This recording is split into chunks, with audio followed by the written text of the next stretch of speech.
Are you going to mute? Because I think I'm echoing. Hey, brilliant. Okay, I'm just going to talk a little bit about computing at school. I'm not going to go into loads of detail about the computing at school offer at the moment. I'm just going to talk about what we found really from computing at school happened during the lockdown and what's happened since. I suppose, because it could be a different experience to the EdTech Demonstrator schools, of course, because we look at it in a different way. So I'm one of the outreach managers for computing at school. So computing at school is one of the partners, so the National Centre for Computing Education, alongside the Raspberry Pi Foundation and STEM Learning. And our role really as part of the National Centre for Computing Education, again, I'll talk about that a bit later on, is about getting teachers together, networking, really supporting each other. Usually it's face-to-face at local schools, but obviously with lockdown and everything that's been going on, everything's had to go remote. So what really happened for us that we found, because obviously I talked to a lot of teachers, most days really. So I have lots of community leaders who have these networks of teachers who come together to chat. So speaking with the community leaders and going to some of these remote meetings, it came quite a bit of a shock, I think, for especially down at primary level with the primary school teachers. Lots of teachers just got told that they're going to have to use something like Teams or Google Classroom, and it wasn't a pleasant experience for a lot of schools. And still, we've got schools now. Luckily, we've got the EdTech Demonstrator schools to support, but we have got schools now that it's been a bit of a journey for them, to say the least. One of the good things that came out of it was for the computing coordinators. They got their profile was raised, if you like.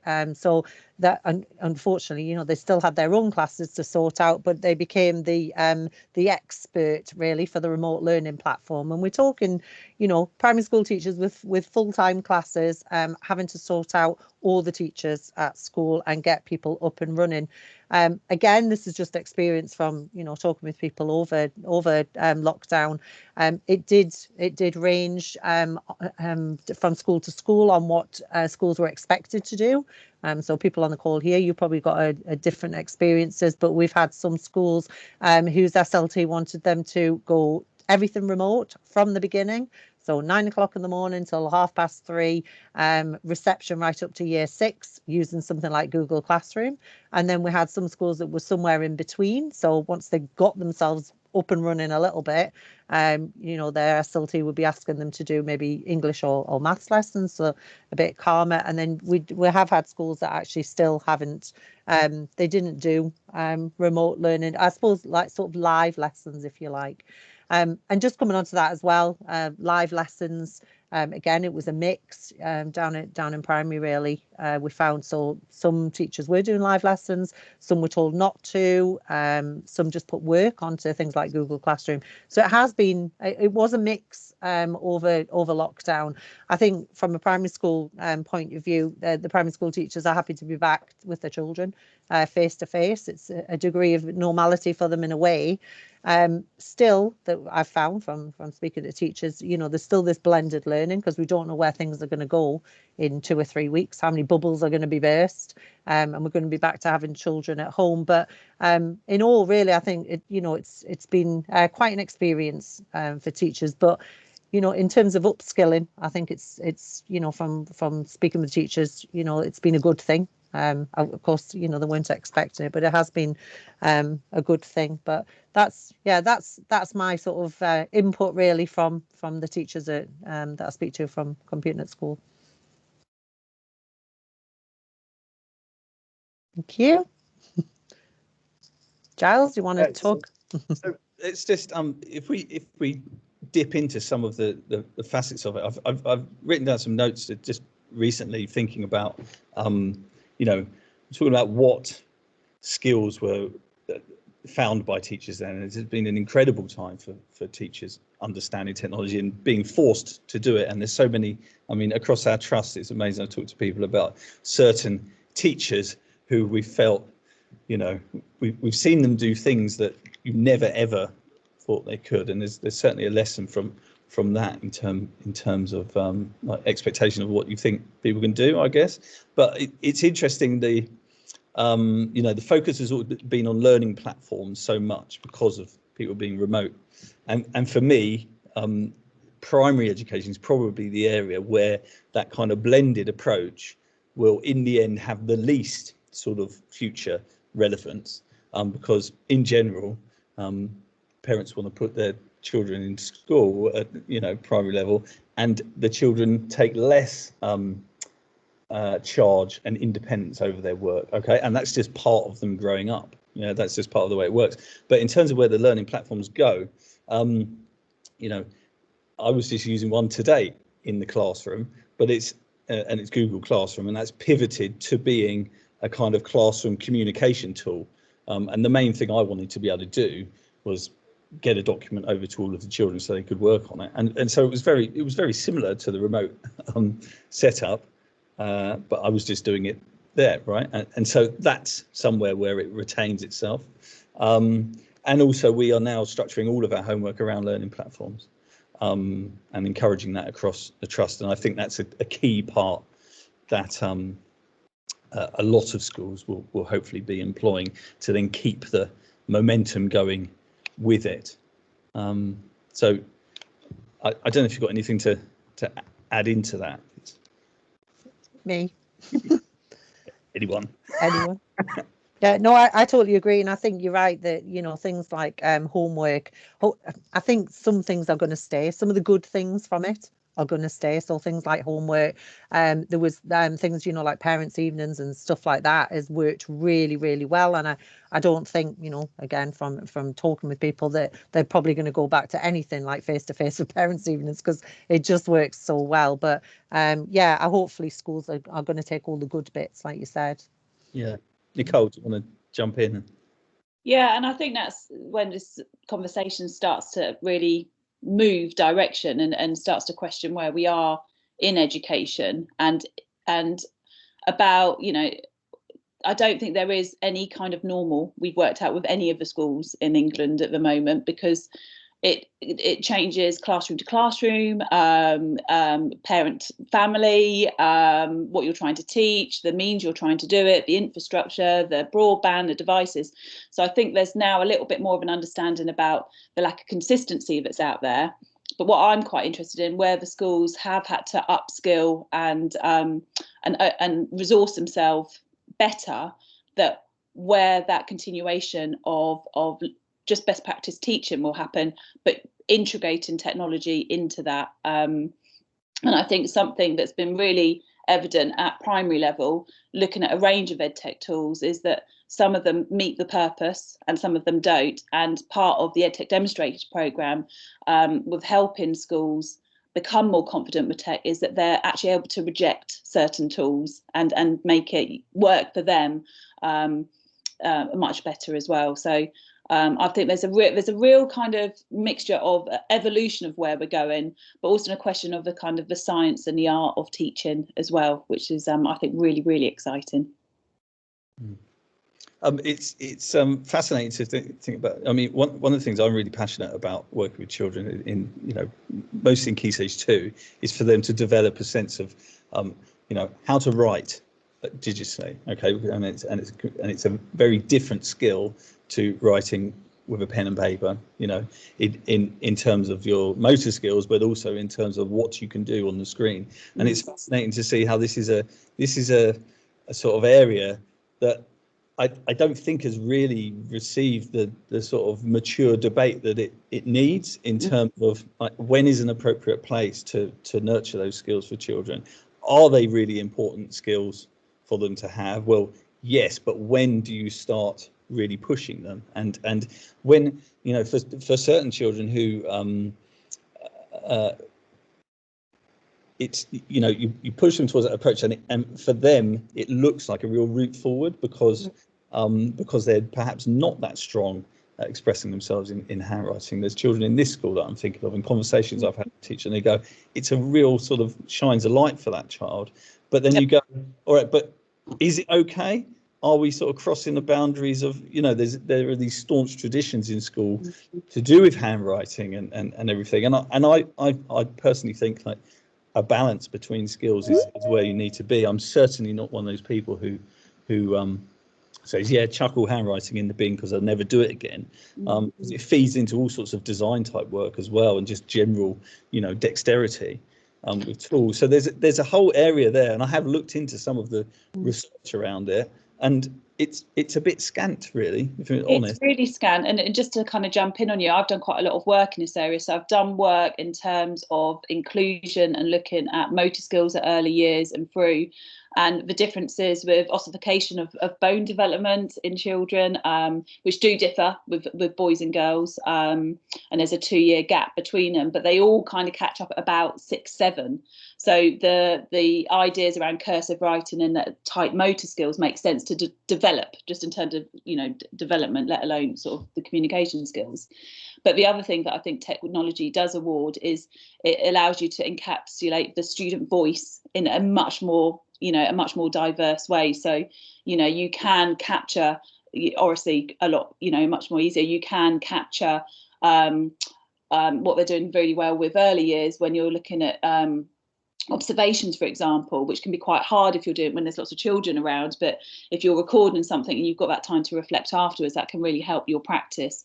I did some work with Microsoft when in another lifetime, and we were looking at how the impact of immersive reader would help with literacy levels in early years. We did it with 20 schools in the south, because I think tech is really keen to prove that tech does support literacy, but it's very, very hard to understand how that works with, you know, with children using different tools in different ways. So that's why the research is so scant. But I would hope, again, as part of that kind of evolution, that we start to put some really robust research in around how technology can help us develop students as learners and ourselves as well. Hopefully, we, you know, bring it on. Is there anyone who wants to, if there's anyone who wants to jump in with questions into the chat, that's absolutely brilliant, or you are very welcome to unmute yourselves and chip in with any comments of conversation. I'm always very pleased to hear from people during these sessions. Just on top of Nicole was saying, I'm going to just share over back to a slide from, not going to go through any and all of this stuff at all, but I'm just talking about the sort of development of skills within school. And what I was trying to do was sort of think of an analogy for people to understand what it's like as that child from, you know, 4-year-olds, 5-year-olds, 6-year-olds, 7-year-olds, as they learn to sort of look at technology and then think about how it works and develop skills, that actually thinking about riding bikes is not a bad analogy in terms of saying, look, we want them to get to the point where they can race that bike in the Olympics or wherever, or drive the two-wheeled electric motorbike, or you know, go on an amazing mountain trail on that bike. But you don't start by giving the child a motorbike when they're 5 years old or 4 years old. You give them a balance bike, or maybe you give them a bike with stabilizers. That's a modern change there. I mean, a balance bike has been an amazing little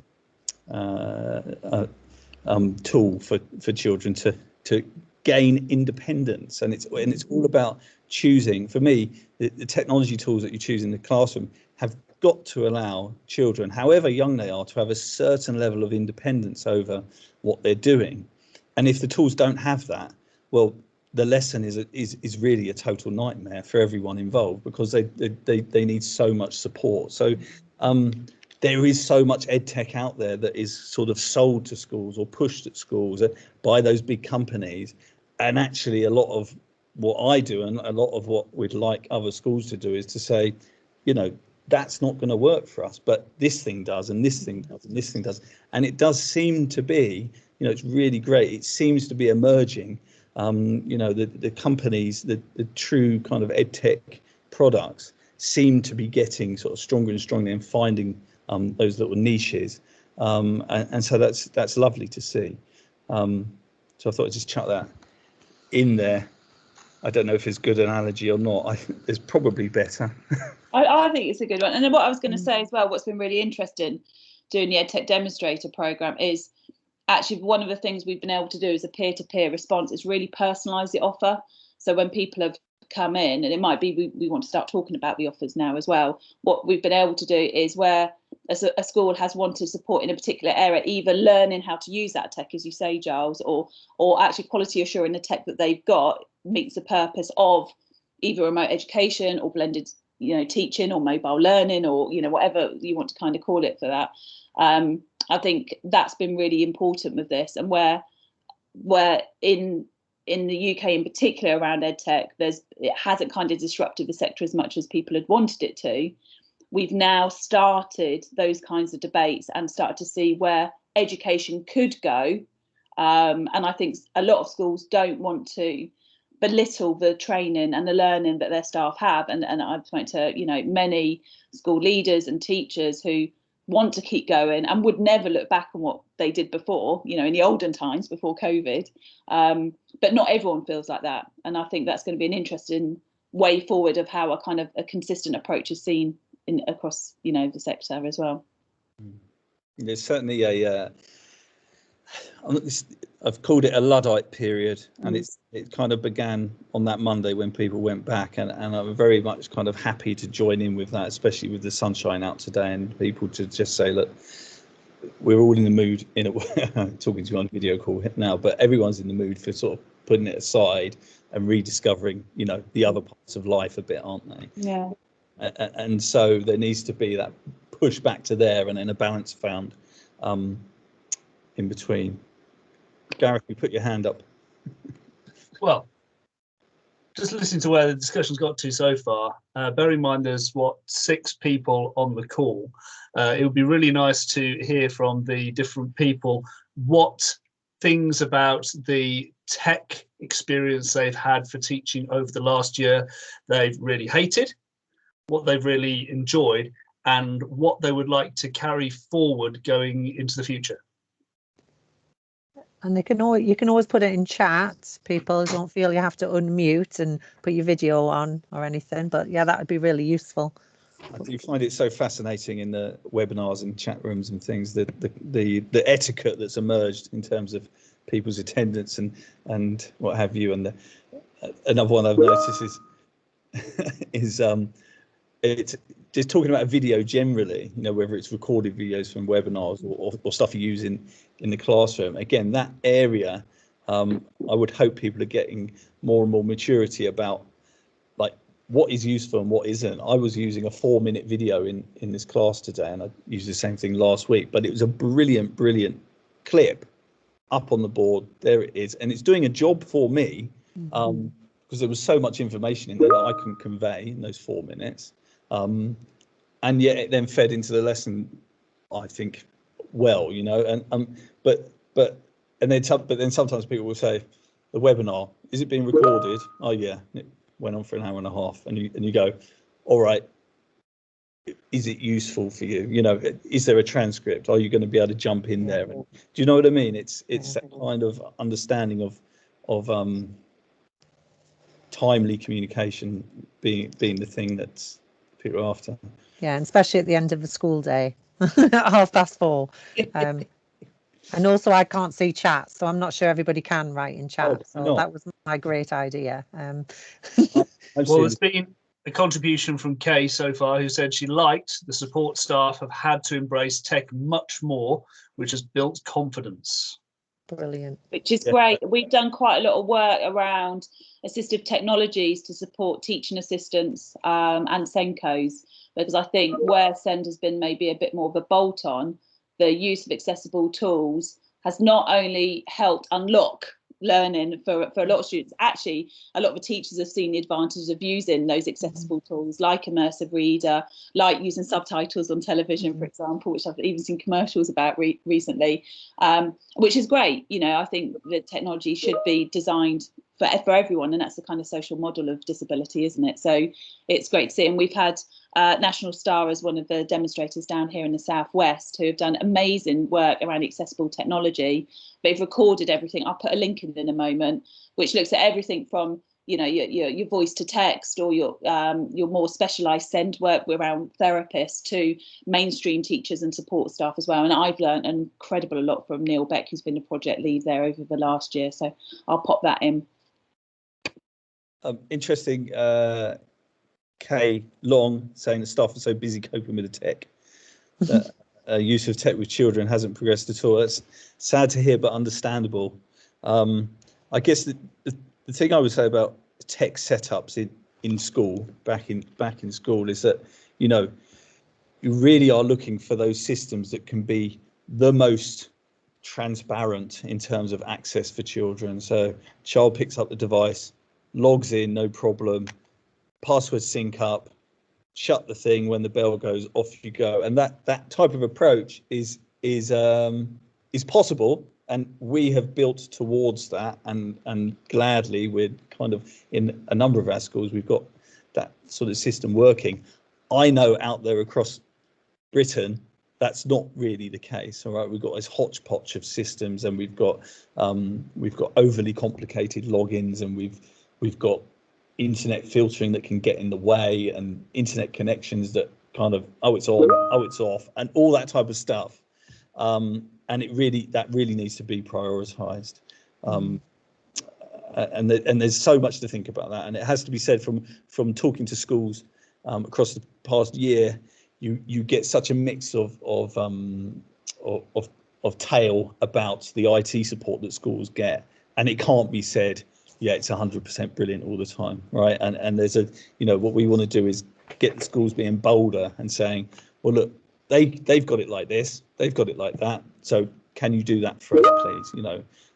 Rather than specialist tech education companies saying, this is what you got to do, and we know what we're talking about. Well, who is the expert in here? It's not a person who's never been in a classroom, and it's never going to be. It's got to be that conversation between technologists and people in the class, and that's a tough thing to get working, but it's something that schools, are going to have to make happen. And again, it's tough for primary schools if they're standalone, and this isn't a big sort of wave the flag for academy systems and things like that, but with a network of schools, I think you can make that progress much faster, and use the feedback from all the staff and pull together like that. Oh, that's brilliant. Oh, sorry, Gareth, go on. I was just going to say, I'm intrigued by Gillian's comment, which says staff have realised how useful platforms like Google Classroom can be. Homework will never be the same again. So beyond the classroom. No, that's right. Do you want to talk about? We can talk about what CAS can offer, maybe, as well as because I know you've talked about the remote learning platforms, and that's great, and that's EdTech Demonstrator schools and stuff. But we can. Would you be all right if I just sort of shared some stuff about? You might need to give me rights to actually share my screen, because I don't actually think I've got the rights. Sorry, I assumed that we were. It says that everyone can present on mine, so right. That's interesting. That you try and yeah. Sarah, if needs be, you can email it to me, and I'll put it up on my screen and do the sharing for you. Yeah, that would be really good. I can actually just talk it at the same time as well. You're just not that arrow icon on there at all. Yeah, next to leave I have I've got the sharing, but then it just sort of buffers a bit. So that's as I say, sometimes it's that. Well, Gareth, I don't know why that would be doing that. I will just share this with Gareth, and then I can talk it through. So I think, well, I'll talk through what my slides are going to be. But from a CAS for a computing at school point of view, I think I mentioned it before, what we're about supporting teachers in networks really coming together. So some of the things, I'm just going to share that with you, Gareth. Sorry. And then you can get it up on the screen. Right, there we go. So if you can put it on at the same time. Is it with you? It's coming. I'll get it up as soon as it arrives. Brilliant. Right. Okay. So things that you'll see the slides. So people who are in the call, you can you'll be able to see the slides when Gareth gets them. Eventually, I've just shared it with them. So we've got across the country, we've got outreach managers. We've got 7 outreach managers in different areas because I don't know where you're all coming in from. I look after the northeastern Cumbria. But we've got, and you would get to see their lovely faces if the slides were here, but you've got lots of people across the country and they oversee really these communities of, oh, thanks. That's really, thanks for that. Yes, next slide, please. You can show the lovely faces of all the outreach managers. Thank you. So these are our outreach managers. That's Beverly, our boss, if you like, who makes sure that we do our jobs properly and all that. But we've, different people across the country. If you're in the Northwest, you've got John Chippendale there. We're all pretty much ex-teachers, or we've worked in organisations to do with computing. So you've got Tim there, who's ex-Code Club. Could you just go on the next slide, please, for me, Gareth? I'm like Boris, aren't I? So on the Computing at School website, so like I say, it's all free. You don't have to pay for anything. You can sign up for an account, and then you can look for where your nearest community is. So your nearest network of teachers. So that's what it looks like. Type in your postcode or type in the place where you live. If you just go to the next slide. So, for example, if I type in Darlington, I've picked Darlington because we work, CAS actually work quite closely with one of the EdTech Demonstrator schools at Darlington College. We've done quite a bit of collaboration, if you like. So if you type in sort of Darlington, then it comes up where your CAS communities are that are nearby. So we've got CAS Darlington Primary there. We had Wayne from Darlington College who came and actually presented at one of our CAS communities. We really like different speakers at, speaking to lots of teachers and working together. But so you type in, your town or your postcode, and you find out where your local community is. On there, you'll be able to see any upcoming events as well. So there's, I think we've got a microbit one coming up and some Raspberry Pi Minecraft stuff as well. They're all free. You can access them from across the country. Can you just go on the next slide, please? On the Computer School website, you've got forums, so lots of discussion on there with primary and secondary teachers about all things to do with computing, including remote platforms as well, of course. We've got resources on there, loads of stuff you can just download. So it might be that you need a lesson on microbits, for example. Just type it in. There's bound to be somebody who's shared resources. So it's not like tests where you have to pay for things. This is all free. All CAS members are really, willing to share things. There's also the local events you can access through the website there. Just go on the next slide, Gareth. So events, like I said, they're across the country. You can filter by where you are in the country. I've just put the Northeast in there. And then there's all sorts of stuff, everything you can ever think of, really. There'll be a community meeting that you can go to. So it's just quite nice being at a meeting with teachers like yourselves, who can just talk about their experiences rather than having to listen to somebody who perhaps isn't in a school or isn't actually in, teaching at the moment. It's quite nice to just be with real teachers. Can you go on the next slide? We also have as well, we found, and I don't know what's happened with it, I don't know with the EdTech schools as well, but we found that a lot of primary school teachers, particularly, I spend a lot of time on Facebook groups. Me included, actually. I spent a lot of time on Facebook groups, really supportive. There's lots of primary and secondary ones out there. I know that, and I'll just do a plug for his, one of the Darlington College EdTech Demonstrator School. He has his own Facebook group on there as well. And you can just go in there and ask questions, and people put on new resources they've found. It's a lovely sort of community where, because we can't get to go into schools and be face to face, it's quite nice. So that's the primary one. If you just go on to the next slide, and the next slide. And we also have a secondary one as well. So I think we've got 1,000 members in there. Can't see what it says, but in the secondary, it's about 600 in the primary one. Lots of people really enthusiastic about sharing. Next slide. Another thing that we do with CAS is we have CAS Inspire events. So you can access them on the Computing at School website. There are webinars on all sorts of things. We did computing in the outdoors. We do cross-curricular webinars, lots of things there to support you in your computing lessons. Next slide, please. And that's where you can see some of the examples of some of the webinars that you can access. So you'll get the slide deck afterwards, so you can click on those.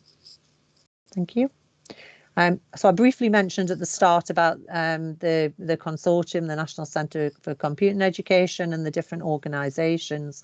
So I've talked to you about CAS and the support from teachers, loads of support out there. Some of the other things that you might access as teachers that would be helpful for you. So next slide, please. So on the Teach Computing website, so this is all DFE funded. You've got loads of things that you can use for free and bursary funded opportunities for you for school. Just next slide, please, Gareth. So, for example, across the country, we've got computing hubs. I think there's about 45 computing hubs across the country. And they are there to support you. They can direct you to courses, for example. They can direct you to support that you can get. They can direct you to lots of things. But we've got over 40 across the country. You've got the link there. You can click where your local hub is. They're really happy for you to get in touch with them. They're also subject matter experts as part of the National Centre. If you're in a priority area, DFE 5 and 6 area, you can access half a day free support. It's a bit like the EdTech school programme as well, but this is alongside it. Half a day support. We tend to look at sort of curriculums, I suppose, and a bit of bespoke training. And yeah, it's all free, half a day. If you're in a trust and you've got some schools in a priority area there, you can access it as a trust. So it's definitely worth having a look and see if you qualify for that. You can do that by just clicking on the links. Brilliant. We've got a system now, Gareth.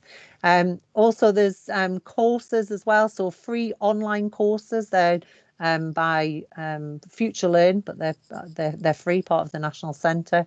I've just put a link there so that you can see what's available. But I've just put programming pedagogy in primary schools there. It's all free. You can do it in your own time. There's also it says face-to-face courses. At the moment, they're all remote. Lots of courses you can access. There's a new course called Lead in Primary Computing. And for any school who's never seen the Teach Computing the website or anything like that, you get it. It's fully funded. You get £370 bursary back to school for cover. So that's really good. And again, you can just click on the links on the Teach Computing website and search for that. What else have I got? There's a full curriculum on there as well. Not that I think that you should just use one curriculum, but there is a curriculum there. It's been written by computing experts across the country who've been seconded out of their schools for a year to write. It's really good. All your PowerPoints, everything is there. I would suggest picking bits out that are relevant for your school, a bit like what Nicole was saying there. Every school is different. We haven't got, a one for all for anything really. So definitely worth having a look in there. Loads of really good stuff in there. And that's just an example. For example, for year 3, you've got 6 units. And finally, if you haven't heard of Barefoot Computing, so part of CAS, and it's funded by BT, lots of screen-free resources there that you can use and lesson plans. And I think on my last slide, it's just some examples there. If you're an early years teacher as well, there's lots of unplugged resources that you can use in school. So that's just all the opportunities that are out there from CAS and the NCCE. Thank you. Yeah. It's great that you mentioned the computing hubs and the Teach Computing resources. We've just queued up some training through that for our staff for June and July, sort of chucking it down the road a bit there to find a nice spot. A couple of afternoons. One is for beginners, one is for more advanced, and that's with Truro College down here. Yeah. Jacob, you're still on the line now, I think, possibly, and it's we're putting it together for our staff, but actually others who we've got contact with, if they want to join in on that, it's going to be fine. And the bursary aspect of it is obviously worth tapping into for schools, because it's hard to get teachers out of the class, as things stand. And so, you know, we're jumping at that to make it happen and push it on. And it's interesting you say about the pick and choose aspect with computing as it evolves, and it evolves so fast. It does. And there's lots of, you know, for us, it's not just, I actually saw those barefoot resources for reception recently, and they look good. And for us, it's very much about navigating in reception and year one, really choosing a lot of screen-free stuff. It's our approach, because we really feel that, you know, it's come year three, you can accelerate with it, but you can sort of, it's great to doing the computational thinking stuff lower down, but actually don't get lost in the screens at all. Exactly. So it's lovely to be able to pick out activities that are going to suit us, and we've come to the conclusion that we started building our own curriculum. The teach computing thing came along, we went, oh wow, there's a lot there, right? Maybe this is kind of our backbone answer, and we looked into it and we've gone, no, it isn't actually. We kind of want our own slant, and we want to be able to bring in all sorts of things from here. So yeah, that's on the agenda for next year as well. I was just going to mention that with Barefoot, if anybody's not used it yet, but they want to have a crack at it, you can actually sign up for a training session where volunteers will actually come and walk you through the process. So you don't have to try and find your own way. You can be guided as to how to actually make full use of it. Yeah, and what I find fascinating with the computing content as it is in the national curriculum, which is sitting there in glorious 2 pages in the 2014 national curriculum, is go, right, okay, that's it, is it? But actually, for primary, we're in a fortunate position in that the objectives, you know, I know there's some terminology in there that takes a while for people to get their heads around, but actually none of the objectives are that hard to achieve. No. It's not like maths at year 6 now, which for children is like a really hard zone, you know, the standard's so high. Actually, there's so much scope there for children to explore and get interested in the stuff. So it's a shame to be lost in complexity with it. And what, you know, again, we really want to open it up for all of the staff to be able to access it. And just to add there, you know, I think we're really pleased that we found the EdTech Demonstrator schools, and you know, because schools were struggling at the start of lockdown, and we as CAS were just like, oh, right, okay, we'll try and support you. But it's been amazing. You know, I can't fault it. You know, the EdTech schools that I'm working with up in the Northeast are just brilliant. And, you know, we want to continue that collaboration, you know, that you can access, you know, MCC stuff, you can access CAS and get, you know, we all need to work together, don't we? And I think that's brilliant. So just want to add that, really. And absolutely. And I think that's the thing that people are starting to see now, that there's computing and there's EdTech, but actually it's all part of the same wonderful, gorgeous, delicious pie that is part of modern teaching, essentially. Yeah. And there's different organisations doing different parts really well. It makes sense for people to go to those experts in those fields and do it. But I think the values around teachers supporting teachers and schools supporting schools, it works in education. You know, I was a teacher for a long time and didn't like to listen to anyone who wasn't a teacher about teaching. So, you know, and I do understand that kind of mentality around it. So is it probably a good time just to quickly talk about the EdTech Demonstrator offer as well? Yeah. Okay.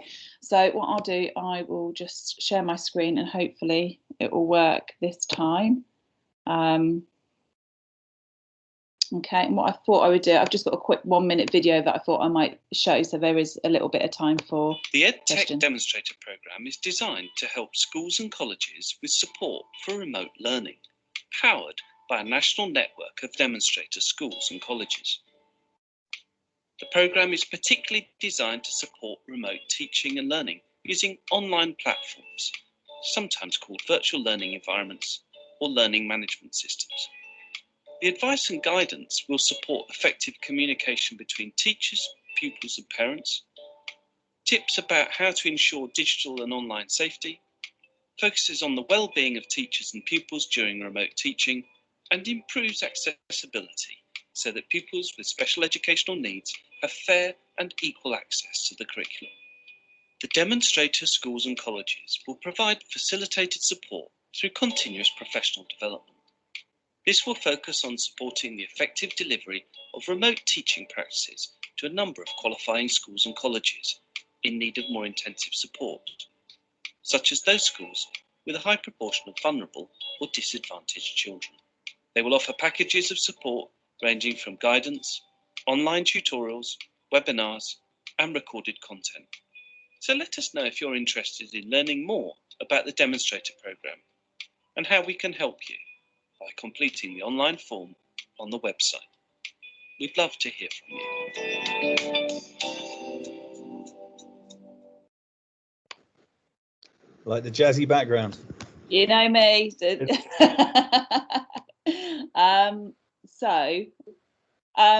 Essentially what the EdTech Demonstrator Programme did, originally when it was set up, it was going to be 20 schools and colleges nationally, looking at a research programme if peer-to-peer support helped with improving dispositions and skills for EdTech, technology being used in education. And then COVID hit.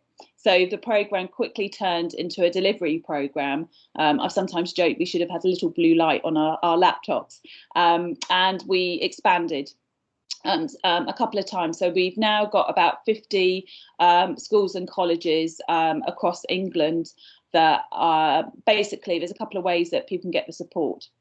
I am the Southwest Regional Lead, so my job is essentially a Cilla Black type person. So when people put in an entry for support through our main website, which I've put the details in the chat, they come to me and I can have a look not only at which age phase they're in or which platform they're using, but actually around their visions and values as well. Because as we said at the start, some schools, they had one-to-one devices and wanted to do live lessons, live teaching lessons, zoomed into the home right from the start, whereas other schools have decided that that wasn't the approach they wanted to take, and they've basically created something around their needs to, with whichever kind of effectiveness.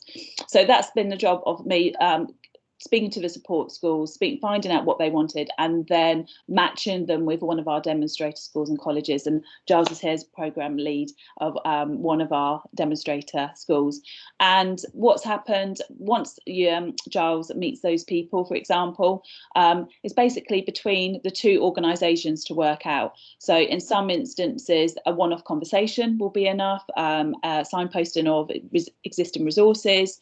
For other settings, they would want a more personalised approach, maybe with other members of staff coming in, public or private webinars, and looking at different areas of EdTech. So it could be the back of house systems, it could be a whole school strategy, it might be about working with a particular family or a particular year group.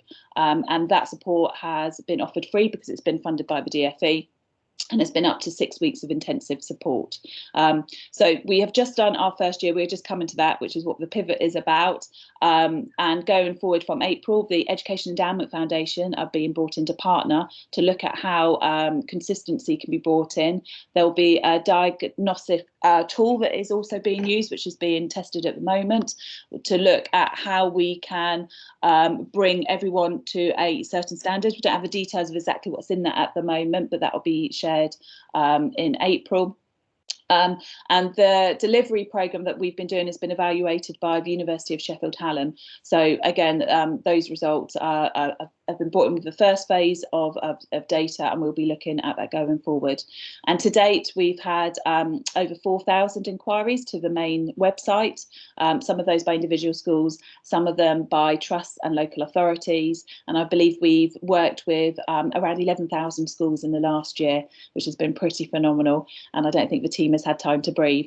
And I think one of the things that has really worked as a strength with the EdTech Demonstrator Programme is the demonstrators who have all been going through lockdown throughout, sometimes with COVID themselves, as they've been going through, against a background of dealing with, you know, the schools, their, you know, their own family commitments, etc. So it's been an absolutely incredible venture over the last year.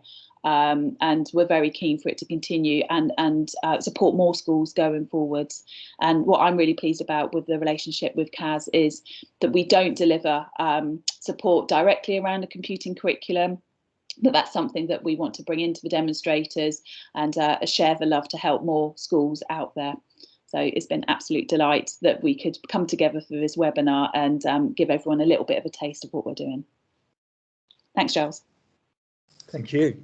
Thank you for talking around it so brilliantly. And yes, just to say that it's absolutely true that, you know, computing at schools has its field and so many specialists in that area, and then the EdTech Demonstrator Programme is coming from a different zone, and I'm actually really excited to be, as everyone is, I'm sure, getting out of, you know, lockdowns and remote learning, fingers crossed, and you know, originally the EdTech Demonstrator Programme was all about use of technology back in the normal days, and to be able to come back hopefully to that sort of situation, but with all this upskilling that's been going on and all this hopefully awareness of technology should you know, hopefully be a really exciting time if people have got the energy to think about technology and they don't want to just chuck it all in the bin for a whole year, which is a bit of a fear. And so hopefully the Luddite phase tapers off a bit. I have to say that some of the work we've done recently, so my colleague, who is a, you know, massive tech bod across these 28 schools and knows his way around servers and filtering and everything that he's done, that is coming more and more into it. And we've had some brilliant conversations with groups of schools, and schools like, you know, a group of like 4 schools talking about their infrastructure and how they need to change and what they want to do. And some of these schools have really kind of gone like light bulb moment, hang on, we've got to get this thing sorted because otherwise we're going to be left behind, you know, and technology just needs to become, like it has done with so many businesses and so many other aspects of life, you know, an integral part of it. And it's very exciting to see those schools kind of move into a you know, a 21st century zone in some ways, but also a zone where, you know, it's lovely for us to be talking about approaches that basically save them lots and lots of money, as well as being so much better. You know, there's a double win there. It's not like you're on the hard sell. You're actually saying, look, you can get rid of that and get rid of that and streamline and get that simplicity that you've craved for so long. Absolutely. And I think as adults, we've seen how collaboration tools and use of technology like this, how we are using it in our day to day. And, you know, therefore we need to get that balance back right, don't we, in primary, that the students are ready to work in this kind of way, because that isn't going to change. A lot of the wins that we've had, which have made a work life more inclusive, more flexible, more around the priorities. And I think as we go back to a new existence and we think about our interconnectedness in a different way, we need to be teaching these skills and getting it right so the students have got those future skills going forwards. And the teachers need to be ahead of that. They need to, you know, they need to understand what's coming ahead and be confident in the skills that they've got, so they are their role models for the students as well. So that's probably another webinar, isn't it? But yeah, very, very excited. Is there any other comments from the people that have joined us today? It's been lovely having people here. Appreciate it after such a busy day. Yeah, there's one or two things coming through on the chat for those people who can't see it. One big point seems to be data and safeguarding and how to deal with data protection. I think, Giles, you made the point that we're trying to take US products and make them appropriate for a UK marketplace and our own rules and regulations. Yeah, yes. Our data, you know, we've got a couple of people who deal with that side of things, and you know, for every major product that's used, like for example Seesaw, is a US product, and the regulations around it with Brexit and everything, it's kind of like a month goes by and then something changes again and something changes. But it makes sense for UK schools to kind of go, right, here's your document, copy and paste, read through it, but you're done. And if you've still considered the pros and cons of that product, but you haven't actually had to do all of that data protection thinking yourself, because an individual school by itself cannot do that. I suppose the other point to make is that don't forget there are other people out there who can help with things such as this. So for example, there's the UK Safer Internet Centre. They do lots of good, again, free services as well. The other question that was raised was, how are other schools using their DFE laptops in school now? Because of course, if you've been lucky enough to get these things, there should now theoretically be a glut of technology at your beck and call. Giles mentioned putting them back into the main resources, sometimes allocating them to particular students. Any other suggestions? Any other comments? I mean, I think schools are in a fortunate position to have gained the technology they've got. Yeah. I think all the time with whatever technology is in your school, the situation of sort of timetabling and provisioning of it is so crucial to make sure that these vital resources don't just fritter away into cupboards, or like, oh, that one's broken, or that one didn't do that, or whatever. You have to look after the things. And if you've got a resource like a set of 32 Chromebooks sitting in your trolley, make sure they all go back, and make sure they're all the same thing, which is great. They're all the same model. They're all all that messiness that can creep in. It's nice to just keep it all locked down and nice. Totally impossible to always stop breakages and things going wrong. If you're buying a new set of stuff, buy at least 2 more spare because you'll certainly find it useful. I suppose the other thing to think about as well is that if you have now got new technology in the school, it might open up other opportunities that you hadn't previously considered, such as after-school clubs, extracurricular activities, computing-related competitions, because actually now you have the devices that people could potentially be using. Oh, Gillian's got to go. Thank you very much, Gillian. Brilliant. Absolutely right. And I think for a lot of schools, they find that they don't need, I'm skeptical of the one-to-one program in schools at this point. I think you will get there, but it's small steps being a better way. If it's a medium-sized primary school and you've found yourself with 2 class sets of laptops or Chromebooks now, and you provision them right and timetable them right, you've probably got enough, to get the balance of things. Jumping in there and going, all right, every child's got a device is, well, can you afford it in the longer term? And are your staff in a position to actually use them as well as you might want them to do? Maybe in 4 years' time they're going to be, but at this point, you're going to jump around. Well, I'm afraid to say that we've been very lucky to have Sarah with us this afternoon, but I'm afraid she has to leave us. So we'll say thank you to Sarah. And in fact, I think we're pretty much at the end of the hour, aren't we? So, Sarah, did you have anything else you quickly wanted to say before we wrapped up? No, just like I said before, it's just great to collaborate. I've just been with the school today and recommended you. They're in a right state with I don't know, with everything. And it's just, I talked to her about the NCC sport, talked to her about the CAS community meetings, talked about the EdTech Demonstrator School. And I think moving forward, that's it's a great place to be, isn't it? So thank you. Thank you, Sarah. Giles, have you got anything else you'd like to add before we wrap up? Oh, I just want to cheekily stick my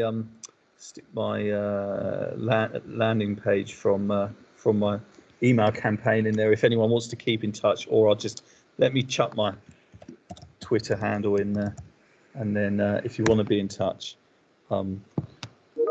drop us a line, and we're really happy to think about individual situations and what you're after. And Nick, anything else from you?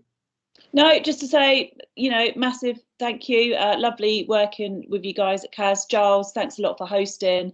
Thank you to everyone that's turned up. and don't be shy, get in contact if there's anything you need around the next steps of what you want to do. Please get in contact with us, and we'd be, you know, we're here to help. So yeah, just thank you, and get in touch, please. Right. Okay. Thank you very much, everybody. Thanks. Thank you. All the best to you. The recording will appear in this chat as it does automatically. Okay. I've got my slides, so I don't know whether I just send them over to you, Giles, Yes, Nicole. if you send those over to me, I will send out those slides to people who attended. That's brilliant. Thank you. Brilliant. I'll do that. Oh, nice to meet you. Thank you. See you. Bye. All right. Cheers. Bye.